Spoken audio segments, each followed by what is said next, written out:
Hello friends, स्वागत है आप सभी का सीबीबी आर्ट्स क्लास में। दोस्तों, आज के इस वीडियो में ज्योग्राफी के बहुत ही मोस्ट इंपॉर्टेंट क्वेश्चन लेकर आए हैं। टॉप 25 क्वेश्चन पहले कवर करेंगे। इसके बाद दोस्तों जो है अति लघु उत्तरीय, लघु उत्तरीय प्रश्न और विस्तृत उत्तरीय प्रश्न इस वीडियो में कवर करने वाले हैं। तो एक मैराथन वीडियो होने वाला है। बहुत ही मोस्ट इंपॉर्टेंट चैप्टर वाइज दोस्तों क्वेश्चन यहाँ पे कवर करेंगे।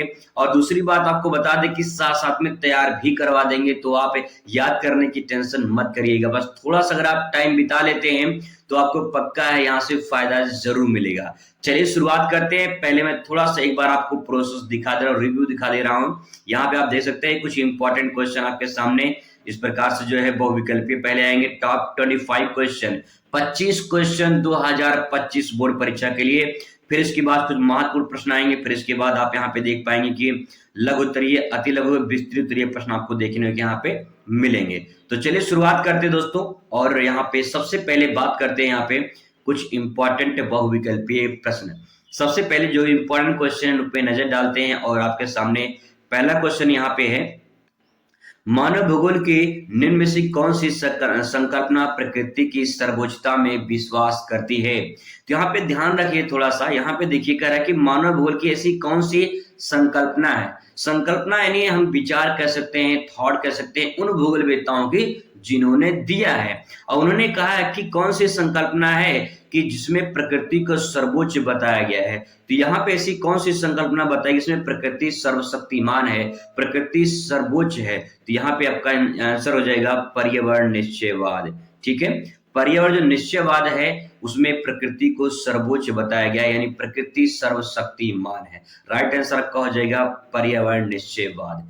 आप भी एक बार कमेंट कर सकते हैं कि 25 क्वेश्चन में आपका कितना राइट होता है। आप भी एक बार कमेंट जरूर करिएगा।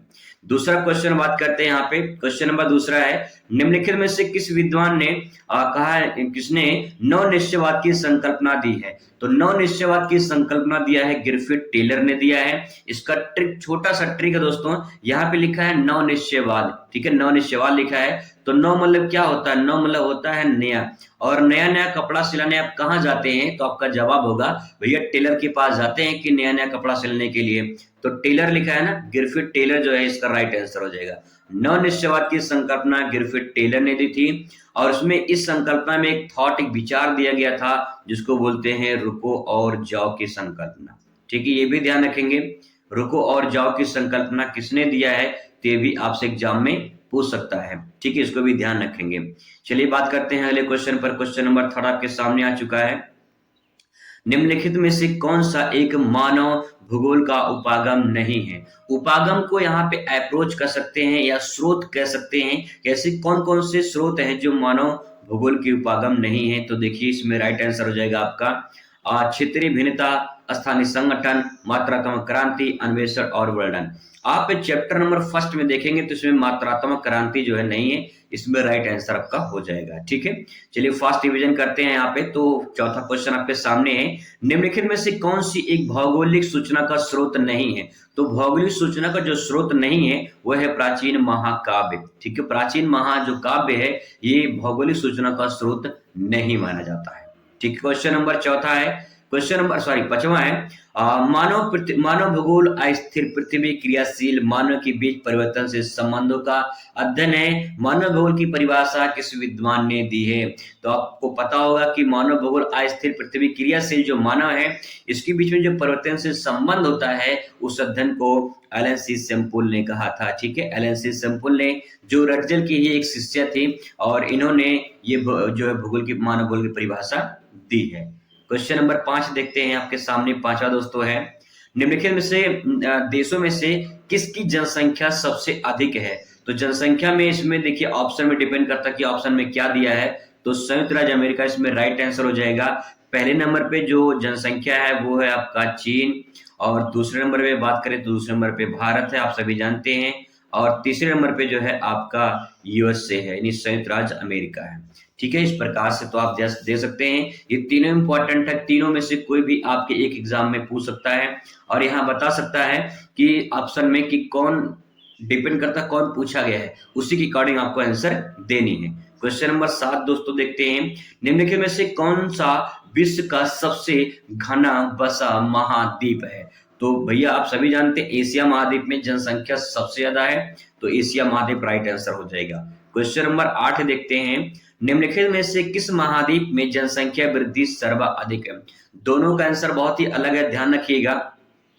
अगर जनसंख्या वृद्धि पूछता है तो अफ्रीका महाद्वीप हो जाएगा, अगर केवल पूछता है जनसंख्या सर्वाधिक कहाँ पे है, एशिया महाद्वीप हो जाएगा। लेकिन इसका राइट आंसर हो जाएगा अफ्रीका, क्योंकि यहाँ जनसंख्या वृद्धि सर्वाधिक है।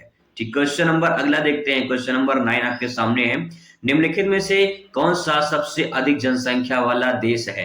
अब डिपेंड करता है कि इसमें कौन सा दिया है। देखिए इसमें जनसंख्या सब में ज्यादा है, लेकिन सबसे ज्यादा कहाँ पे है, तो जवाब होगा चीन में है। इसके बाद भारत का नंबर आता है, फिर यूएसए का नंबर आता है। ठीक है, चलिए अगला नंबर दोस्तों आपके सामने क्वेश्चन नंबर 10 है, निम्नलिखित में से कौन सा विरल जनसंख्या वाला क्षेत्र नहीं है? विरल मतलब होता है वहां पे जनसंख्या दूर दूर है, फैली हुई है या कम है, उसे विरल जनसंख्या के नाम से जानते हैं। तो नहीं इसमें पूछा गया है। आटाकामा जो है एक मरुस्थल है, ठीक है, मरुस्थल में जनसंख्या कम देखने को मिलती है। भूमध्य रेखीय प्रदेश जो है यहाँ भी जनसंख्या कम देखने को मिलती है, क्योंकि यहाँ पे टेम्परेचर ज्यादा होता है। ध्रुवीय प्रदेश की अगर बात करें तो यहाँ पे टेम्परेचर सबसे कम होता है, तो यहाँ पे जो है जनसंख्या कम देखने को मिलती है।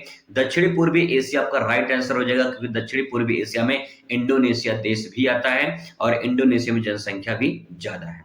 ठीक है, चलिए क्वेश्चन नंबर 10 देखते हैं, निम्नलिखित में से कौन से प्रतिकर्ष कारक नहीं है? तो सबसे पहले आप ये जान लीजिए कि प्रतिकर्ष कारक क्या होता है। तो प्रतिकर्ष कारक मतलब ये, जैसे मान लीजिए कोई एक स्थान ए है, कोई एक स्थान बी है, ठीक है। अब यहाँ पे समझने वाली बात ये है कि जब ए वाले स्थान से यहाँ पे छोड़कर लोग बी वाले स्थान पर चले जाते हैं, तो यहाँ से जब जाएंगे तो इस प्रक्रिया को प्रतिकर्ष कारक के नाम से जाना जाता है। यानी जहां से जाते हैं उसे प्रतिकर्ष कहते हैं, और जहां को जाते हैं उसे अपकर्ष कहते हैं। जहां को जाते हैं इसलिए जाते होंगे वहां पे क्योंकि वहां पे सुविधा मिलती होगी, जैसे शिक्षा की सुविधा, चिकित्सा की सुविधा, आवास की सुविधा, रोजगार की सुविधा, शांति, ये सब सुविधाएं वहां पे मिलती हैं, इसीलिए लोग बी वाले स्थान पर जाते हैं। अब ए वाले स्थान पर छोड़कर क्यों जाते हैं लोग? क्योंकि यहाँ पे बेरोजगारी है, महामारी है, जल का अभाव है, इन्हीं कारण प्रतिकर्ष कारक जो है यहाँ पे देखने को मिलता है।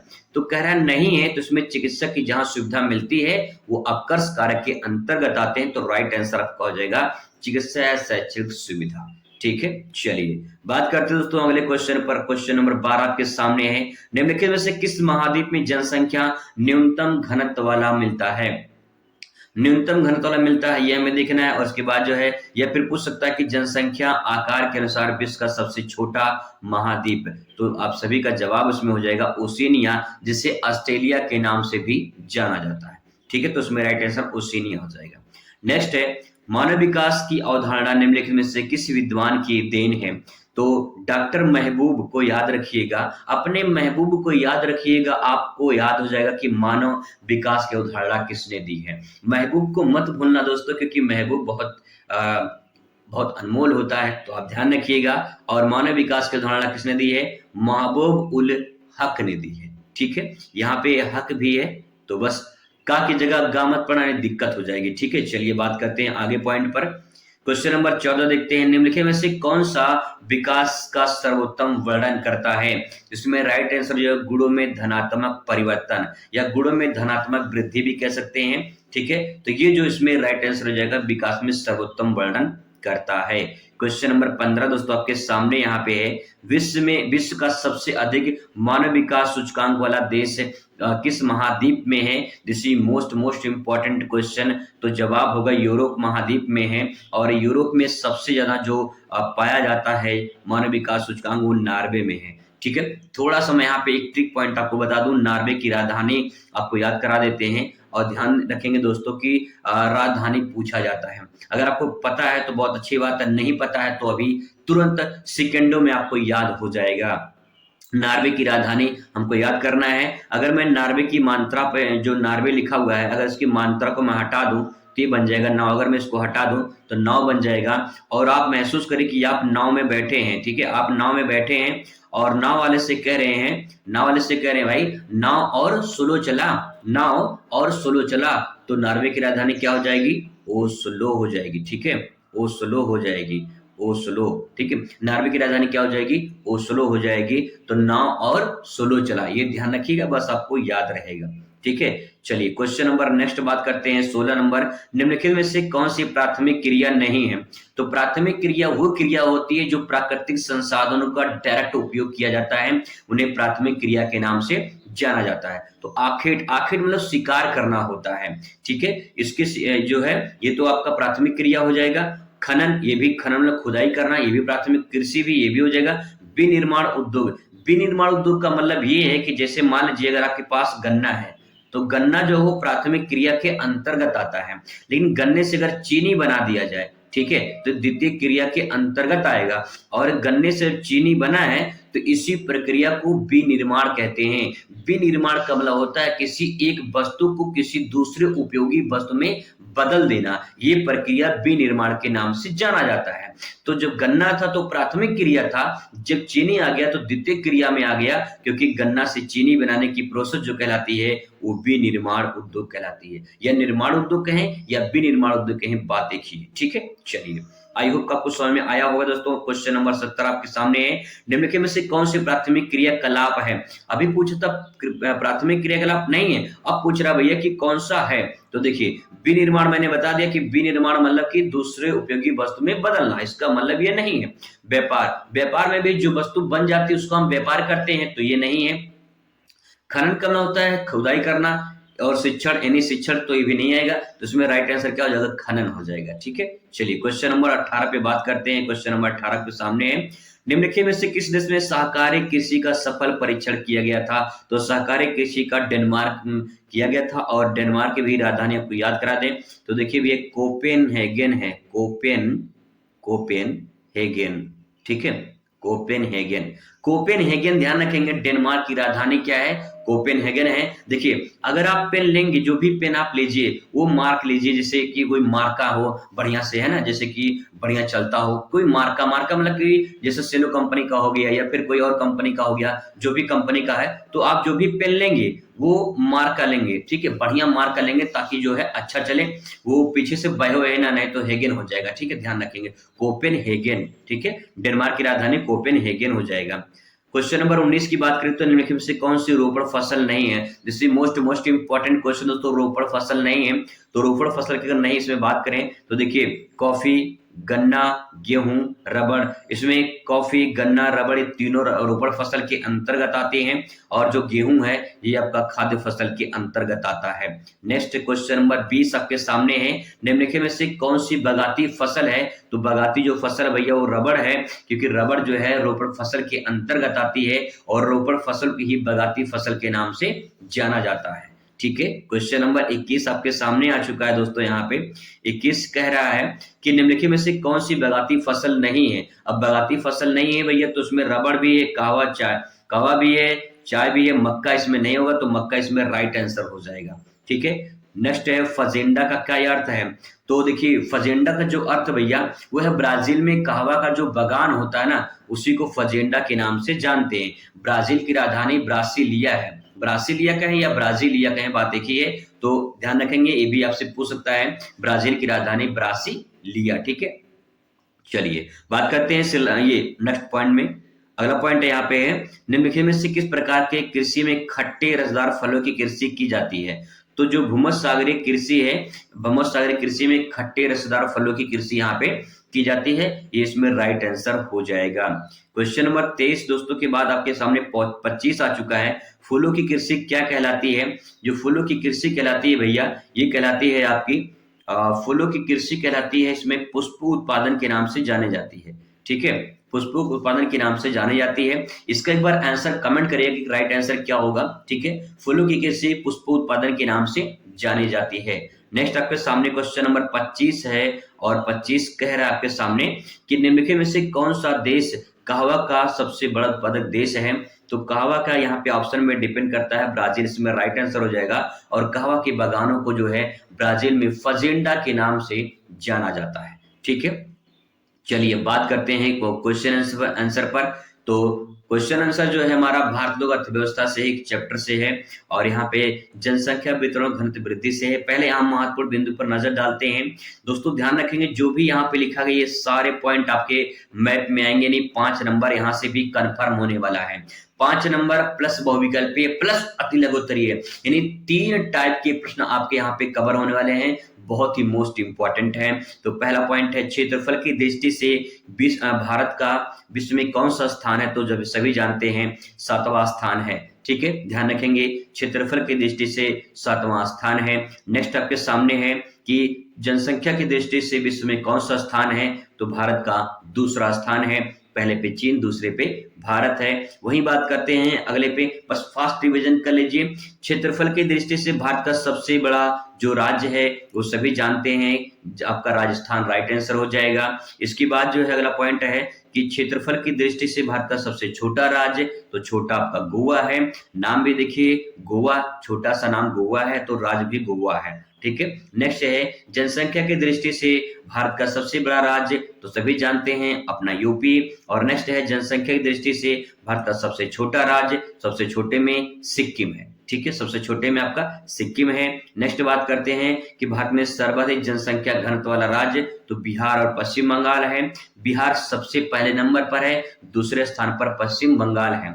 ठीक है, जनसंख्या घनत्व का मतलब होता है प्रति वर्ग किलोमीटर पे निवास करने वाले व्यक्तियों की संख्या जो होती है उसी को जनसंख्या घनत्व के नाम से जाना जाता है। ठीक है, क्वेश्चन नंबर नेक्स्ट है भारत में सबसे कम जनसंख्या वाला घनत्व, तो यहाँ पे देखिए अरुणाचल प्रदेश है। यहाँ पे केवल 1 किलोमीटर पे 17 व्यक्ति ही निवास करते हैं।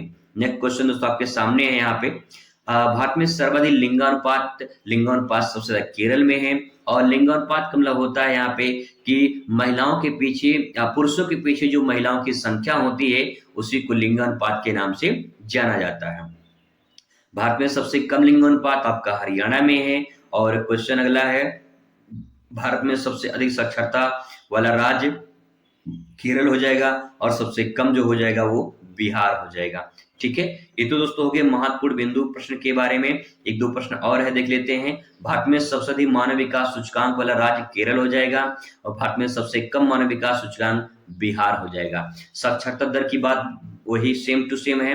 साक्षरता दर में सबसे अधिक केरल में है और सबसे कम जो है आपका बिहार में है। ठीक है, चलिए क्वेश्चन की बात करते हैं दोस्तों। क्वेश्चन आपके सामने आ चुका है, एक एक करके समझने की कोशिश करते हैं और यहाँ पे अच्छे से हम लोग कवर करेंगे। तो पहला क्वेश्चन आपके सामने यहाँ पे है, मानव संसाधन से क्या तात्पर्य है?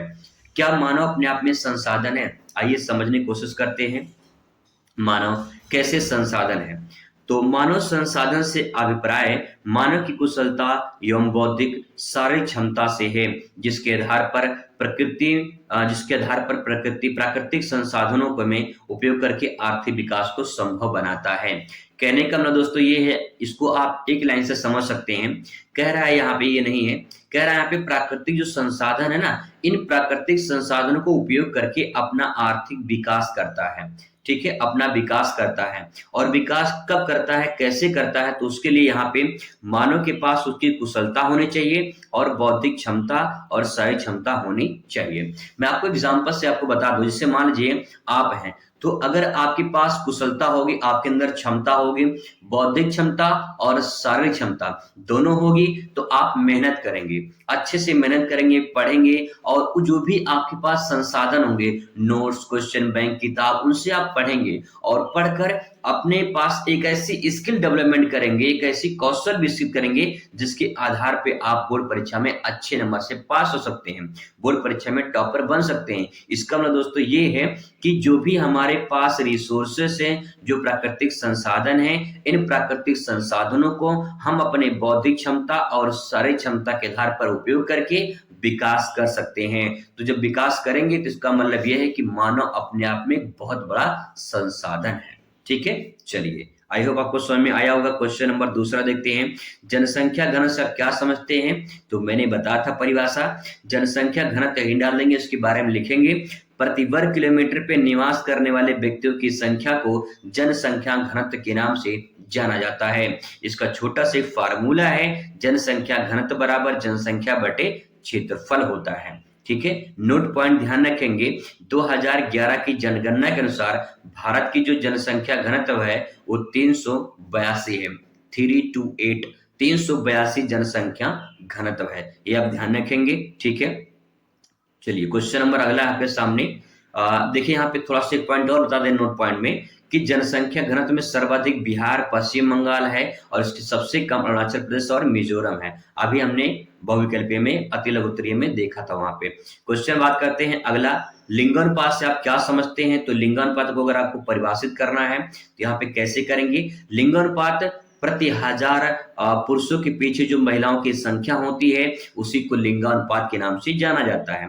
2011 की जनगणना के अनुसार भारत में लिंगानुपात 943 है, 943। ठीक है, 943 जो इसका राइट आंसर हो जाएगा। और आगे बात करते हैं यहाँ पे नोट पॉइंट में, तो नोट पॉइंट ध्यान रखेंगे, लिंगानुपात बराबर होता है स्त्रियों की संख्या बटे पुरुषों की संख्या गुणे 1000। इसको भी आप ध्यान रखेंगे, आप इसको जरूर लिखेंगे। अब आता है क्वेश्चन सबसे मोस्ट इंपॉर्टेंट कि जनसंख्या घनत्व को प्रभावित करने वाले कारकों की विवेचना कीजिए अथवा जनसंख्या वितरण को प्रभावित करने वाले कारकों का वर्णन कीजिए। देखिए दो चीज पूछ सकता है, जनसंख्या घनत्व को प्रभावित करने वाले कारक या जनसंख्या वितरण को प्रभावित करने वाले कारक, या पूछ सकता है आपसे कि जनसंख्या भारत में जनसंख्या के असमान वितरण का वर्णन कीजिए, इसके बारे में पूछ सकता है। तो आइए इसको कैसे लिखेंगे। सबसे पहले आप यहाँ पे हेडिंग डालेंगे कि जनसंख्या भारत में जनसंख्या घनत्व को प्रभावित करने वाले कारक या जनसंख्या वितरण को प्रभावित करने वाले कारक। ठीक है, इसके बाद दोस्तों जब आप ये लिखेंगे तो आप ये डायग्राम बना लेंगे छोटा सा। ठीक है, इस डायग्राम से आपको यहाँ पे समझिए कि प्लस पॉइंट का काम करेगा और बेहतरीन नंबर आपको यहाँ पे मिलेगा। डायग्राम में सबसे पहले देखिए भौगोलिक कारक, भौगोलिक कारक में आपके 3 आ जाएंगे। ठीक है, भौगोलिक कारक में आपका 3 आ जाएगा और इस 3 में देखिए सबसे पहला पॉइंट है भू आकृति, फिर जलवायु है, फिर जल की उपलब्धता है। अब एक एक करके मैं आपको समझाने की कोशिश करता हूँ, थोड़ा सा आप समझ जाएंगे तो आप अच्छे से इसके बारे में लिख पाएंगे। जैसे देखिए भू आकृति का मतलब क्या? भू आकृति मतलब कि जो हमारी भूमि पे धरातल पे विभिन्न प्रकार की आकृतियां हैं। जैसे मान लीजिए ये मैदान है मान लेते हैं, फिर ये पठार है और ये मान लीजिए पहाड़ी है और ये पर्वत है।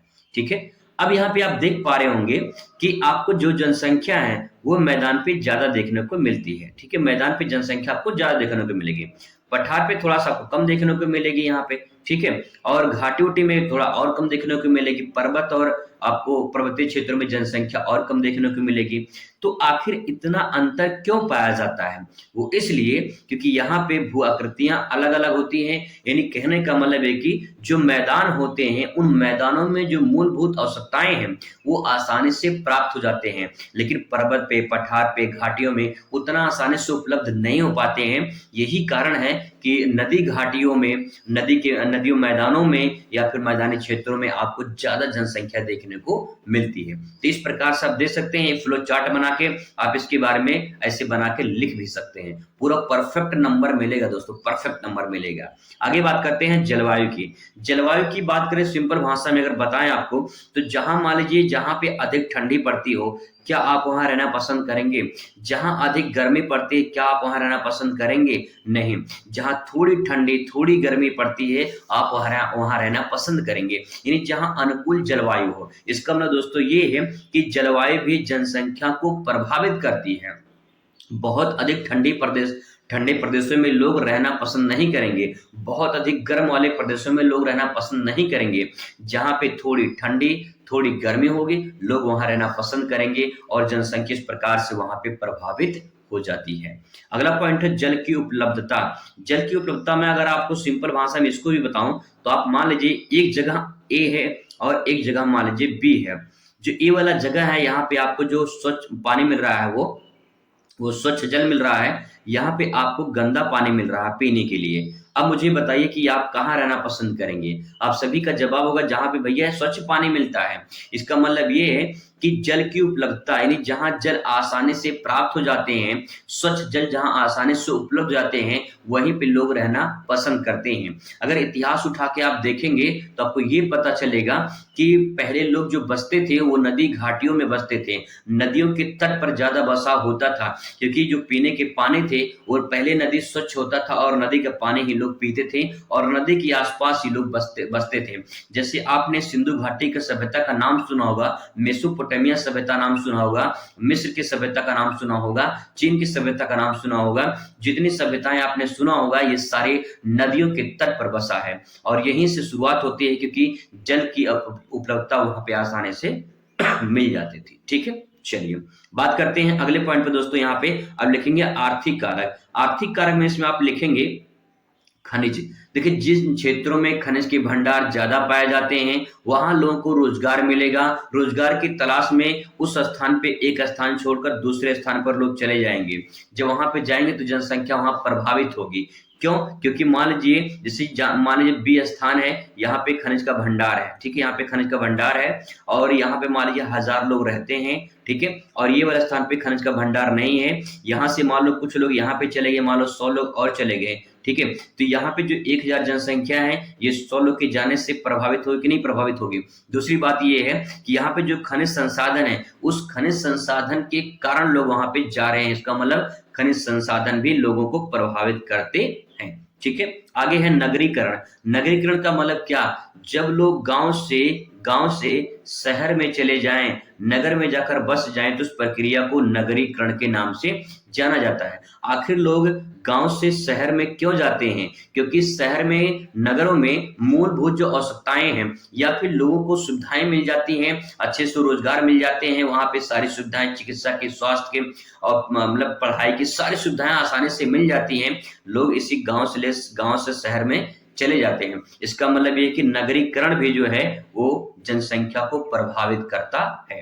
नेक्स्ट पॉइंट दोस्तों है औद्योगिकीकरण।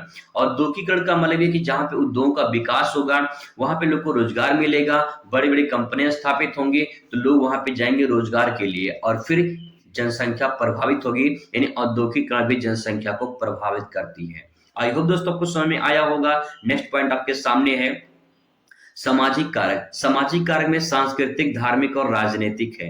देखिए, अपनी एक संस्कृति होती है, हर लोगों की, जो कोई भी जाति के लोग हो, कोई भी धर्म के लोग हो, उनकी अपनी संस्कृति है और अपने संस्कृति को अपनाना चाहते हैं, अपने संस्कृति में रहना चाहते हैं, उसी को फॉलो करना चाहते हैं। तो संस्कृति भी प्रभावित करती है और यहाँ पे जो धार्मिक है, हर इंसान अपने धर्म के क्षेत्रों में रहना चाहता है, जहाँ पे मान लो हिंदू है तो हिंदू, मुस्लिम है तो मुस्लिम, सिख है तो सिख, जैन है तो जैन, बौद्ध है तो बौद्ध। इस प्रकार से अपने ही कम्युनिटी में, अपने ही धर्म में लोग रहते हैं, तो धार्मिक क्षेत्र जो होते हैं वो भी जनसंख्या को प्रभावित करते हैं। नेक्स्ट है राजनीति। राजनीति जहाँ पे अच्छी होती है, जहाँ जनता के बारे में सोचा जाता है, जनता के हित के लिए काम होता है, वहां पे लोग आकर्षित होते हैं और देखते हैं कि वहां पे सरकार अच्छा काम कर रही है, तो वहां से लोग प्रभावित होते हैं और जाके उन क्षेत्रों में बसते हैं जहां पे राजनीति अच्छी होती है, जहां पे राजनेता देश के बारे में सोचते हैं, क्षेत्र के बारे में सोचते हैं, समाज का विकास करते हैं, वहां पे लोग प्रभावित होते हैं। ठीक है, आई होप दोस्तों आपको समझ में आया होगा। क्वेश्चन नेक्स्ट आपके सामने है, जनसंख्या वृद्धि से आप क्या समझते हैं? जनसंख्या वृद्धि के कारण बताइए। तो जनसंख्या वृद्धि से आप क्या समझते हैं, इसके कारण बताना है। आइए समझते हैं कि जनसंख्या वृद्धि क्या होता है। उससे पहले अथवा करके और सवाल कितनी बार आपसे पूछ सकता है ये भी देख लीजिए। जनसंख्या वृद्धि के कारण उत्पन्न होने वाले समस्याओं को उपाय बताइए, या जनसंख्या वृद्धि के कारण वितरण और उनकी विवेचना कीजिए। ठीक है, इस प्रकार से आपको आंसर देना है। तो आइए सबसे पहले जनसंख्या वृद्धि के बारे में समझते हैं। तो जनसंख्या वृद्धि क्या होती है ये समझिए। सबसे पहले यहाँ पे दोस्तों लिखा है, किसी भी क्षेत्र में एक निश्चित समय में लोगों की संख्या में होने वाले परिवर्तन को जनसंख्या वृद्धि कहा जाता है। ये परिवर्तन हमेशा धनात्मक होता है। मैं आपको सिंपल भाषा में समझाऊं तो बस आप इतना समझिए, जैसे मान लीजिए कोई आपका ए स्थान है, ठीक है, और कोई बी स्थान है। अब होगा क्या, यहाँ पे मान लीजिए जो है, या फिर एक एरिया है, मान लेते हैं कोई एक एरिया ए है, ठीक है। अब यहाँ पे मान लीजिए 1000 लोग रहते हैं, ठीक है, यहाँ पे मान लीजिए 1000 लोग रहते हैं इन क्षेत्रों में। और इसी क्षेत्र में 5 साल बाद, ठीक है, 5 साल बाद यहाँ पे अगर 10,000 लोग हो जाए 5 साल बाद, तो इस प्रक्रिया को, इस परिवर्तन को जनसंख्या वृद्धि के नाम से जानते हैं। अगर आप समझ जाएंगे, फ्लो चार्ट बना देंगे, तब भी दोस्तों पूरा नंबर आपको मिल जाएगा। बस इतना समझ लीजिए कि क्वेश्चन समझ में आ गया ना तो उत्तर लिख ले जाएंगे, और उत्तर समझ में आ गया तो समझे पूरा नंबर आपको मिल जाएगा। ये प्रोसेस पूरा है दोस्तों। बस इतना समझ जाइए कि जनसंख्या जब परिवर्तन होती है ना तो जनसंख्या वृद्धि होती है, लेकिन ध्यान रखिएगा परिवर्तन हमेशा धनात्मक होता है, क्योंकि भाई 100 लोग हैं, ठीक है, 100 लोग हैं, यहाँ पे 50 लोग बढ़ेंगे, वृद्धि होगी, तभी तो जनसंख्या बढ़ेगी, तभी तो परिवर्तन होगा। इसका मतलब है कि धनात्मक होगा, प्लस पॉइंट होगा, तभी वहां पे जनसंख्या वृद्धि होगी। ठीक है, अब जनसंख्या वृद्धि के कारण क्या है, फटाफट इसको देख लेते हैं, रिवीजन कर लेते हैं एक बार कि कैसे जनसंख्या वृद्धि होती है। कम उम्र में शादी, पहला पॉइंट है भाई, जल्दी शादी होगी, जल्दी बच्चे पैदा होंगे, जनसंख्या वृद्धि का कारण माना जाता है। जैसे पहले बाल विवाह होता था, तो पहले बाल विवाह जो होता था उस टाइम पे देखेंगे कि 4 लड़के, 5 लड़के, 6 लड़के, 7 लड़के, ऐसे बच्चे होते थे उस टाइम पे, है ना। तो इस प्रकार से जो बाल विवाह होता था, तो जल्दी शादी, जल्दी बच्चे, यहाँ पे कम उम्र में शादी भी इस तरह से जो है जनसंख्या वृद्धि का कारण माना जाता है। मृत्यु दर में कमी और जन्म दर में वृद्धि, भाई सिंपल सी बात है, जैसे जैसे चिकित्सा आगे बढ़ती चली गई, चिकित्सा का विकास होता चला गया, साइंस आगे बढ़ती चली गई, मृत्यु दर में गिरावट आ गई, और जन्म दर का जो वृद्धि है, जो ग्राफ है, यानी अगर बात किया जाए इसकी ग्राफ की, तो जो ग्राफ है ना वो मृत्यु ग्राफ जो है नीचे गिर रहा है धीरे धीरे, लेकिन जो जन्म दर है वो ग्राफ उसका ऊपर जा रहा है। इसका मतलब ये है कि जन्म दर में कमी आई है, लेकिन मृत्यु दर में कमी आई है, लेकिन जन्म दर में वृद्धि हुई है। ठीक है, चलिए नेक्स्ट बात करते हैं यहाँ पे अशिक्षा। अशिक्षा मतलब कम पढ़े लिखे होना, ये भी एक तरह से जो है जनसंख्या वृद्धि का कारण माना जाता है। लोग के पास नॉलेज नहीं होता है, उतनी जानकारी नहीं होती है कि भाई 1 साल के बच्चे, जैसे मान लीजिए एक बच्चा पैदा हुआ तो उसके बीच में कितने गैप होने चाहिए, कितने साल गैप होना चाहिए, और कितने, जैसे हमारे दो का रूल अपनाना चाहिए, परिवार नियोजन अपनाना चाहिए, ये सब अशिक्षा होती है। तो कहने का कारण ये भी है कि अशिक्षा भी जनसंख्या को प्रभावित करती है, यानी जनसंख्या वृद्धि का कारण माना जाता है। जलवायु, गर्म जो जलवायु होते हैं ना, ये भी जो गर्म जलवायु होते हैं, बॉडी के अंदर जो हार्मोन्स होता है वो चेंज होता है, और उससे जो है लोग दूसरे से संबंध स्थापित करते हैं। तो यहाँ पे जो जलवायु होता है ना, ये भी कहीं कहीं प्रभावित करता है, और इससे जनसंख्या जो है जनसंख्या वृद्धि का कारण माना जाता है। ठीक है, नेक्स्ट है, अगला पॉइंट यहाँ पे है चिकित्सा सेवा में वृद्धि। चिकित्सा सेवा में वृद्धि होती जा रही है, लोग मर रहे हैं कम, पैदा ज्यादा हो रहे हैं, और दूसरी बात ये है कि इलाज बहुत अच्छे तरीके से सुविधा आज के डेट में मिल रही है। तो यहाँ पे जनसंख्या वृद्धि में चिकित्सा सेवा भी बहुत बड़ा कारण माना जाता है। नेक्स्ट है परिवार नियोजन ना अपनाना। परिवार नियोजन का मतलब है कि प्लानिंग के अनुसार परिवार को बढ़ाना, इस नियोजन को ना अपनाना, अपने मन से ही हम तो हमारे 10 का रूल अपनाना, तो ये कहीं कहीं घातक हो जाता है जनसंख्या वृद्धि के लिए। अंधविश्वास, अंधविश्वास का मतलब यहाँ पे ये होता है कि यहाँ पे अगर लड़का होता है तो कहते हैं कि भाई अच्छी बात है लड़का हुआ है, लेकिन अगर लड़की होती है तो उस अंधविश्वास में कहते हैं कि बहुत लोग दिखाते हैं, इधर साधु महात्मा को दिखाएंगे, और फिर इसके बाद जो है बच्चे की कामना करेंगे कि बच्चा हो जाए, अगली बार बच्चा हो जाए, तो बच्चा लड़के के चक्कर में लड़की हो जाती है, तो फिर जनसंख्या वृद्धि इस तरह से हो जाती है। और ऐसे समाज में देखने को मिलते हैं, किसी के 5 बहन, किसी के 4 बहन, किसी के 3 बहन, ऐसे हो जाते हैं सिर्फ लड़के के चक्कर में। ठीक है, तो ये भी कहीं कि अंधविश्वास है, और लोग इस प्रकार से धारणा रखते हैं जनसंख्या वृद्धि होती है। विवाह की अनिवार्यता, देखिए भाई सिंपल सी बात है, लोग ये मानते हैं कि विवाह करना जरूरी है, विवाह अनिवार्य है, तो विवाह भाई अनिवार्य, जनसंख्या बढ़नी ही बढ़नी है, क्योंकि सबकी शादी होगी, सबके बच्चे पैदा होंगे, तो सबकी वृद्धि होगी, मतलब जनसंख्या वृद्धि होगी, सिंपल सी बात है। ठीक है, नेक्स्ट दोस्तों बात करते हैं यहाँ पे जनसंख्या वृद्धि की क्या समस्याएं हो सकती हैं, यदि जनसंख्या बढ़ेगी तो क्या क्या समस्याएं उत्पन्न हो सकती हैं। आइए फटाफट इसको देख लेते हैं। खाद्यान्न की समस्या, बहुत सिंपल सी पॉइंट है कि भैया अगर एक परिवार में 10 लोग हैं और कमाने वाला एक है, तो खाद्यान्न की समस्या उत्पन्न हो जाएगी। बहुत सिंपल सी सेंटेंस है कि जनसंख्या बढ़ेगी तो खाद्यान्न की वृद्धि होगी। आपने माल्थस की जनसंख्या सिद्धांत संबंधी अगर पढ़ा होगा तो आपको पता होगा कि उन्होंने बताया जनसंख्या 2, 4, 6, 8 ऐसे बढ़ रहा है, लेकिन जो खाद्यान्न है ना 1, 2, 3, 4 ऐसे बढ़ रहा है। इसका मतलब ये है कि जनसंख्या दुगनी रफ्तार से बढ़ रही है, और जो जो हमारा खाद्यान्न है वो एक तरह से नॉर्मल समान रूप से बढ़ रहा है। इसका मतलब ये है कि कहीं न कहीं जनसंख्या वृद्धि होने से खाद्यान्न की समस्या उत्पन्न होगी। ठीक है, नेक्स्ट है बेरोजगारी की समस्या। सिंपल सी बात ये है, अगर कोई एक फॉर्म निकलता है तो लाखों लोग, करोड़ों लोग, लाखों लोग भर देते हैं उसी फॉर्म के लिए। ठीक है, तो कहने का मतलब कि बेरोजगारी है तो भाई जनसंख्या वृद्धि है तो बेरोजगारी है, और बेरोजगारी है तो आने वाले दिनों में आर्थिक समस्या से लोगों को झेलना पड़ेगा। नेक्स्ट, आवास की समस्या। भाई सिंपल सी बात है, लोग बढ़ते चले जाएंगे, कहीं आवास बनाने की सुविधा नहीं रहेंगे तो बिल्डिंग के ऊपर बिल्डिंग बनाते चले जाएंगे, तो इस तरह से जो आवास की समस्या है होगी वो देखने को सामने मिलेगी। ठीक है, नेक्स्ट है प्रति व्यक्ति आय की समस्या। बेरोजगारी रहेगी तो भाई प्रति व्यक्ति आय कम होगी और सबको रोजगार नहीं मिल पाएगा, तो लोग अपना इधर उधर काम करेंगे तो प्रति व्यक्ति आय कम हो जाएगा। नेक्स्ट है प्रति व्यक्ति आय जो अगर कम हो जाएगा तो राष्ट्रीय आय भी कम हो जाएगी, क्योंकि राष्ट्रीय आय प्रति व्यक्ति आय के आधार पे ही बढ़ती है। ठीक है, नेक्स्ट दोस्तों आपके सामने यहाँ पे अगला पॉइंट है, रहन सहन में गिरावट है।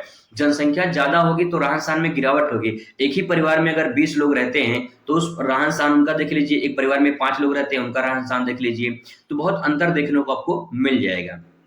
सामाजिक समस्याएं, बहुत सारी सामाजिक समस्याएं उत्पन्न हो जाएंगी। जनसंख्या और ऐसी तीव्र गति से बढ़ती रही तो सामाजिक समस्याएं बहुत ज्यादा उत्पन्न हो जाएंगी। लड़ाई झगड़े और अन्य जो है सामाजिक जो कुरीतियां हैं वो समाज में स्थापित हो जाएंगी। ठीक है, अब दोस्तों बात करते हैं जनसंख्या वृद्धि के कारण क्या है। तो जनसंख्या वृद्धि के कारण जनसंख्या वृद्धि समस्या को उपाय क्या है, तो उपाय में देख लेते हैं। यहाँ पे देखिए, विवाह की आय में बढ़ोतरी किया जाए। अगर विवाह की आयु में बढ़ोतरी कर दिया जाए तो हो सकता है कि जनसंख्या वृद्धि को कुछ कम किया जा सकता है। परिवार नियोजन सबसे मोस्ट इंपॉर्टेंट है, परिवार नियोजन आप अपनाना, हम दो हमारे दो या हम दो हमारे एक। ठीक है, परिवार नियोजन अपनाना है। मनोरंजन की सुविधा करनी चाहिए। मनोरंजन की सुविधा में आज के डेट में लोग सोशल मीडिया पे बिजी होते हैं। ठीक है, तो जो मनोरंजन की सुविधा है वो कम होती जा रही है, लोगों के पास टाइम नहीं है कि कहीं घूमने जाएं या कुछ देखें। ठीक है, तो मनोरंजन की सुविधा कम हो जा रही है, इसीलिए लोग घर पे मनोरंजन कर लेते हैं और जनसंख्या वृद्धि हो जाती है। ठीक है, आगे पॉइंट दोस्तों यहाँ पे ध्यान रखेंगे, सरकारी नीति।